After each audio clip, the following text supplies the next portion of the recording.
Bismillahirrahmanirrahim. Alhamdulillahi wa kafa wa salamun ala ibadihillazina istafa amma ba'd. Payg'ambar sallallohu alayhi va sallam hadis mazmunda aytadi: Alloh taolo hukm qilgan narsalarning eng afzali iymon jana namoz. Эгерде намаздан жакшыраак кандайдыр бир амал болгондо, анда күнү түнү рүкү жана саждада турган периштелерге ошол амалды аткарууга өкүм бермек деп берекелүү хадисинде Пайгамбар саллаллаху алейхи ва саллям айткан. Негизинен инсан баласы жакшылыкты, майрамдарды өтө көп жакшы көргөндүктөн Аллах таалам ал пенделерге курбан айт жана орозо айт майрамдарын белек катарында берген.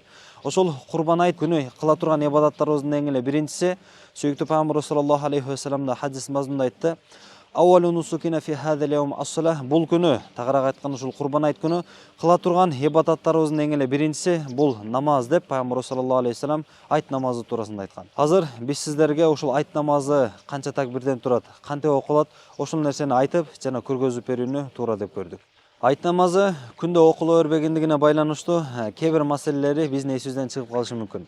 Айт намазынын башка намаздар өзгөчөлүгү кошумча такбирлери бар. Ошону баса белгилеп айтып кете турган болсок, кошумча такбирлерди айтып жаткан учурда эки кол көтөрүлөт, бирок байланбайт. Себеби кол байлаш үчүн бир сүннөткө ылайыктуу бир дуа же болбосо зикир болушу шарт. Бул жерден бул кошумча такбирлердин ортосунда эчтеке жок болгондугуна байланыштуу жөн гана кол гана көтөрүлөт. 6 кошумча такбирлери менен алардын 3-өсү биринчи рекетте болгон болсо, ал эми 3-өсү экинчи рекетте айтылат. Имам айт намазды окутууну ниет кылгандан кийин артта уюучу муктади адамдар дагы ниет кылып имамга уюуну дагы баса белгилеп айтуусу зарыл. Себеби арттагы уюучу адамдар имамга уюуну, имамга ыктыда кылууну ниет кылбай турган болсо, анда имам менен артта уюучу муктади адамдардын намазы бири-бирине байланышпай калат дагы, натыйжада бул намаз дурус болбой калат.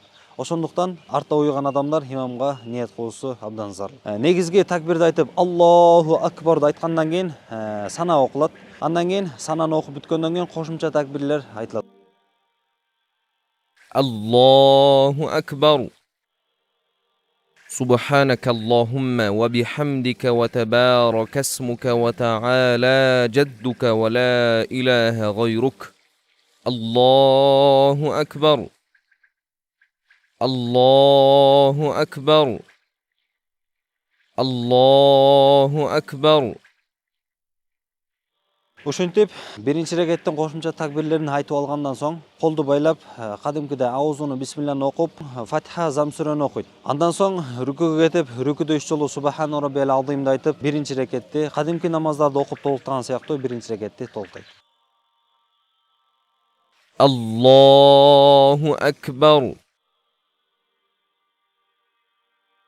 Sami'allahu liman hamidah. Allahu akbar. Allahu akbar. Allahu akbar.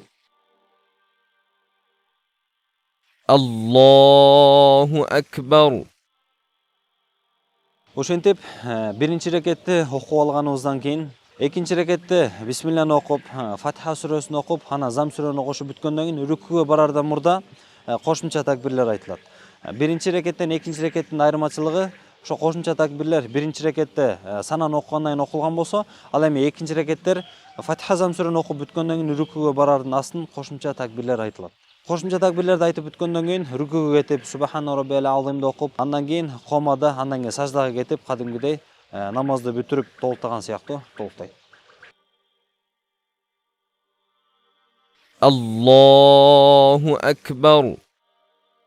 Allahu akbar. Allahu akbar. Allahu akbar. Sami'allahu liman hamidah. Allahu akbar. Allahu akbar. Allahu akbar. Allahu akbar.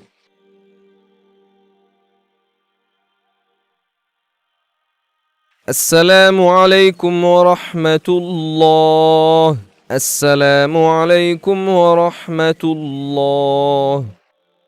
Эми кандайдыр бир себептерден улам кокус биринчи рекетке кечип калган болсо, негизинен айт намазынын экинчи рекети кандай окулган болсо ошондой кылып толуктайт. Тагыраак айтканда, имам салам бергенден кийин ордунан туруп Фатиха жана зам сүрөсүн окуп бүткөндөн кийин Рүкүгө барардан мурда кошумча такбирлерди айтып, андан соң рүкү саждага барып намазын толуктайт.